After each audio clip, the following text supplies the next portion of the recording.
একটা নতুন অ্যানিভার্সারি কেকের ডেকোরেশন নিয়ে তোমাদের সাথে চলে এসেছি। দেখো, এটা একটা 2 টায়ারের কেক। প্রথমে আমি বেসটা রেডি করে নিয়েছি। বেস রেডি করা সাধারণত তোমাদের এখন আর দেখাই না, কারণ এটা আগে বহুবার দেখানো হয়েছে।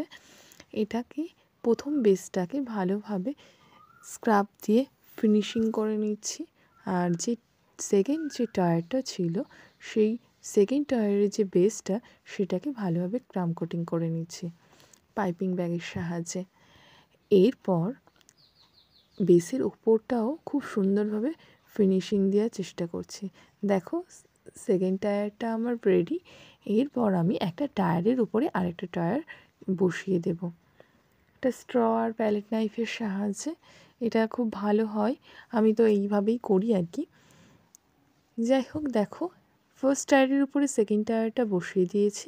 এরপর এর উপর দিয়ে আমি হোয়াইট চকলেট গানাজ ড্রিপিং করে দিচ্ছি, কারণ দেখতে ভালো লাগবে, ডেকোরেশনটাও ভালো লাগবে। আর কাস্টমার আমাকে এই ডিজাইনটাই বলেছিল যে এই ডিজাইনটাই করতে। আমার মোটামুটি ড্রিপিং করা কমপ্লিট হয়ে গেছে।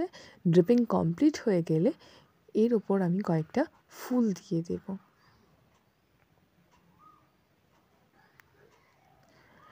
এই যে রোজগুলো দেখছো, এগুলো কাস্টমার আমাকেই চুজ করে এনে দিয়েছিল।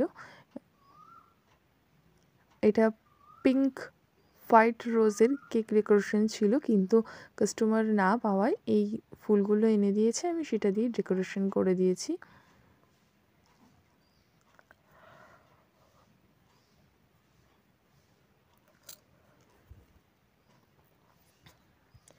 প্রথমে 3টে ফুল বসানোর পর, 3টে গোলাপ বসানোর পর দেখছি খুব একটা ভালো লাগছে না, ঠিক ফিনিশিং আসছে। তারপর একটু মিসম্যাচ করে আমি ওটাকে তুলে অন্য জায়গায় বসিয়ে দেওয়ার চেষ্টা করেছি।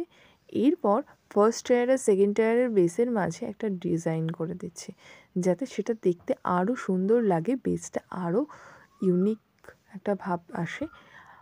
নিচে, মাঝে এবং ওপরে আমি একটা স্টার নোজেলের সাহায্যে ডিজাইন করে দিয়েছি। দেখো, তাতে কেকটা আরও সুন্দর লাগছে।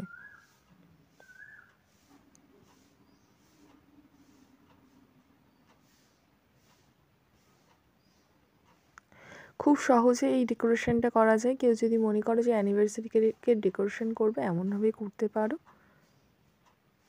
এরপর আমি এর উপরে কয়েকটা জিপসি দিয়ে দেব। দেখো, জিপসি দেওয়ার পর কেমন ডেকোরেশনটা পুরো পাল্টে গেছে। আর দুটো সাদা গোলাপ করে দিয়েছি, যাতে দেখতে আরও ভালো লাগছে। কাস্টমারের তো খুব ভালো পছন্দ হয়েছিল, আর রিভিউটা দারুণ দিয়েছিল। যাই হোক, যদি আমার কেকের ডেকোরেশনটা তোমাদের ভালো লেগে থাকে, তাহলে একটা লাইক আর সাবস্ক্রাইব অবশ্যই করে দিও।